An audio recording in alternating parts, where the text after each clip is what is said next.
It's Friday, June 9th, 2023. All eyes are on former President Trump. He's the only former president in the world to have ever been indicted by a federal grand jury. He is expected to turn himself in on Tuesday in Miami, Florida, and he will again, like in New York City, be arrested, fingerprinted, booked, and then go before a judge for arraignment, and then released back to Mar-a-Lago.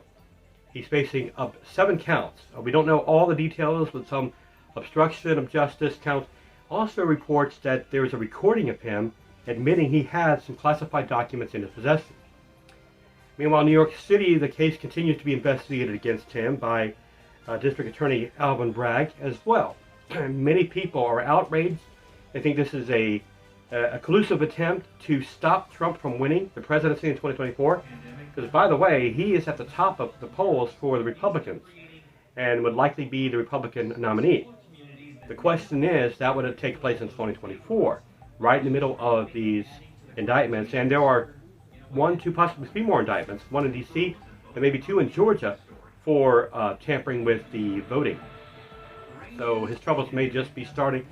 But again, we will continue to keep you posted. But regardless, he's still remaining high in the polls. In fact, if anything, if in fact it is employed by the Democrats to get him out to where he can't run for president again, it's really actually helping his numbers, not hurting them.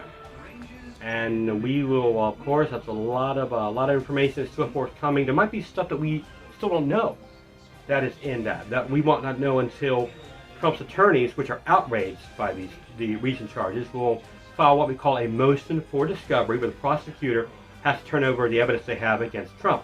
But the defense doesn't have to turn over any evidence they have against the prosecution. So that is how the system works. And we will, of course, this is a big story developing. Have a good weekend, and we'll see you back here Monday.